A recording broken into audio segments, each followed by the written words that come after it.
In this video, I'm going to walk you through Camera Raw. This is the 2021 release of the Photoshop plugin. When you open images in Camera Raw, this is the interface you'll see. I'm going to select several files here in Bridge, and open them all in Camera Raw. If you hold down your Command key on a Mac, or your Control key on a PC, you can select multiple files. Then click the Open in Camera Raw icon in the toolbar at the top. All the images will appear in the Camera Raw film strip. Each image in the film strip has two menu buttons you can click. One gives you options you can do to the image. The other gives you options to save the image. You can hide or show the film strip anytime by clicking this button. Right next door is where you can zoom in or out on the selected image. You can also use shortcut keys to do this. Command or Control+ will zoom in a level. Command or Control- will zoom out a level. Command or Control-0 will fit the image into the view window. At the bottom center, you can give your image a rating from 0 to 5 stars. There is a trash icon also, which will toggle the mark for deletion. It won't actually delete your file. It just marks it, so you can see that you want to delete it when you're in Bridge. Let's say you've made some editing changes in the panels. Here, I've changed the color. At the bottom right of the view window, there is the before and after views. We'll go over these in detail in the next part of Lesson 2.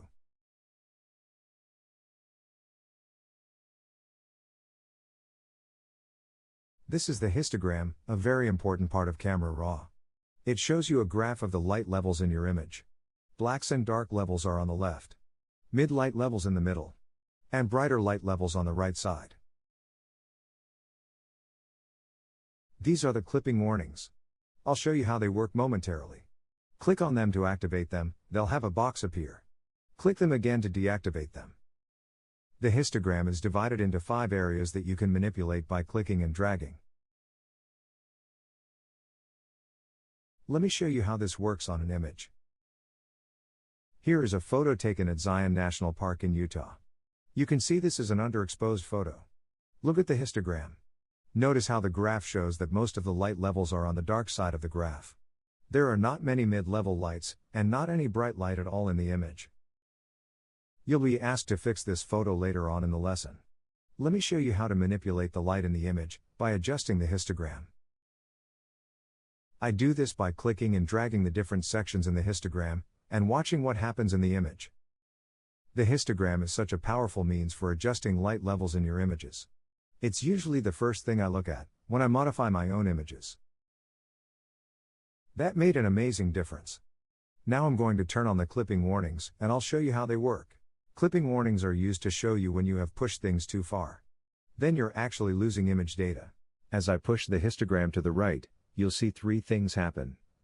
The histogram will start climbing the wall on the right. The clipping warning will turn color as we start to lose image data. And in the image, you'll see areas of red appear where we've turned those parts of the image pure white. As I push the histogram to the left, the histogram will start climbing the wall on the left. The clipping warning will turn color as we start to lose image data. And in the image, you'll see areas of blue appear where we've turned those parts of the image pure black. That's how the clipping warnings work. They will help you avoid losing data in your image.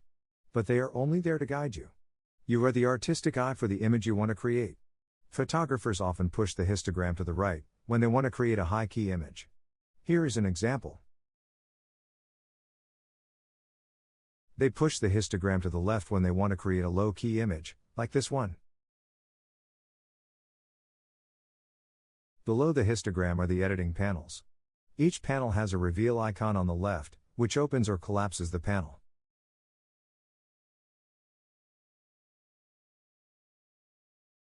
Let's go back to our underexposed image. I'll demonstrate how panels work in Camera Raw by showing you how to fix this image using the basic panel. We'll learn the other panels later in this lesson, and throughout the course. When I open the basic panel, you'll see sliders that allow me to edit various aspects of the image.